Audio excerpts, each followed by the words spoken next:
Take a check of the roads with Tyra. How are we looking? Yeah, if you need to hit the roads for Thanksgiving travel, now would be the time. A live look at I-5 there in Tacoma near the Dome. No issues right now. We are accident-free and backup-free, but WashDOT predicts it's going to get pretty bad. Lacey to Tacoma and those northbound lanes of I-5 are going to be busy pretty much, they say, right now until about 4 p.m. in the afternoon. Those southbound lanes are going to be busy between 9 a.m. and 7 p.m. US 2 is looking okay over the next few days. That pass really won't see any heavy traffic until this weekend, particularly in those early daytime hours. North Bend to Cle Elum using eastbound I-90. It's expected to be heavily congested today, starting at 11 a.m. until 5 p.m. in the afternoon.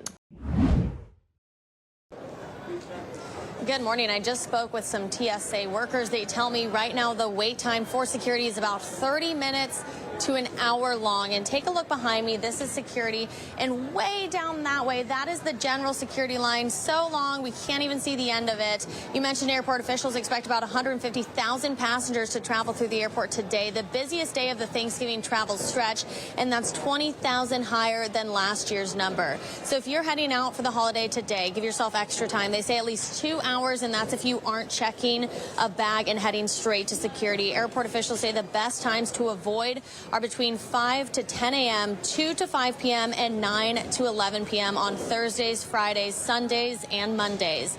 And travelers this morning, they say they got here extra early after hearing the warnings of the travel headaches. Victor Davis is heading to Little Rock, and he tells me he's only seen lines like this once before. The lines were long today, and there was traffic. The traffic was wild. Cars backed up everywhere. People pulled over to the side. I'm not sure why.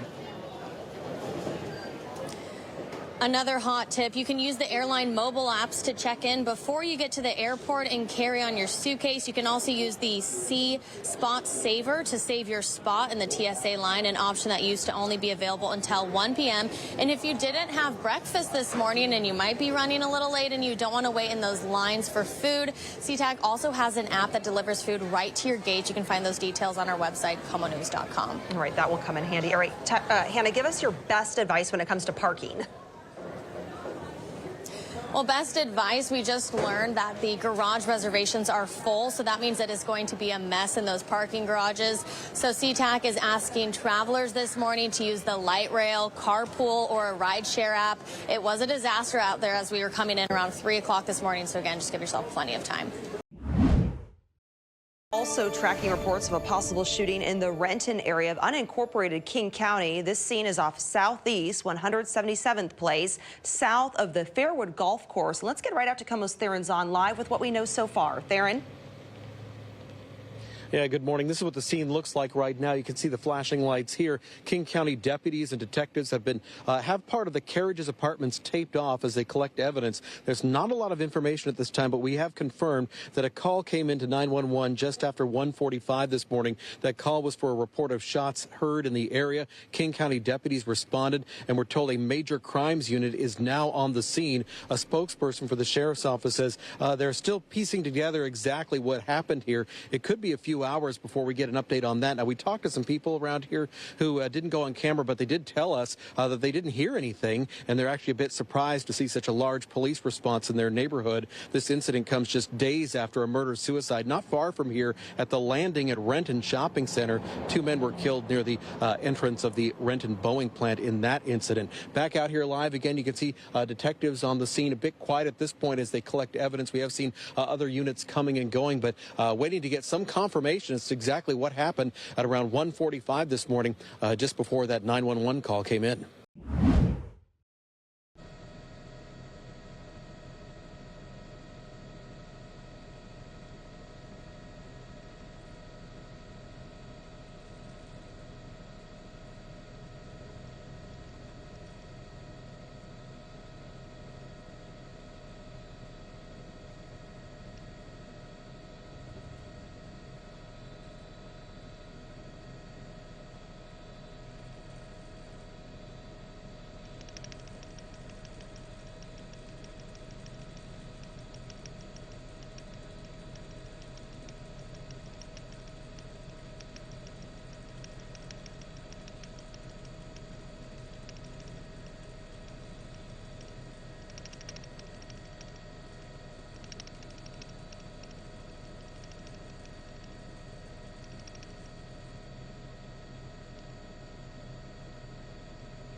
Hi, everyone. I'm Preston Phillips from KOMO News. Thanks for checking out the KOMO YouTube channel. You can see more of our videos right here by clicking on the video links for more news from the Seattle area and Western Washington. Oh, and don't forget to click the subscribe button below so you don't miss our YouTube updates.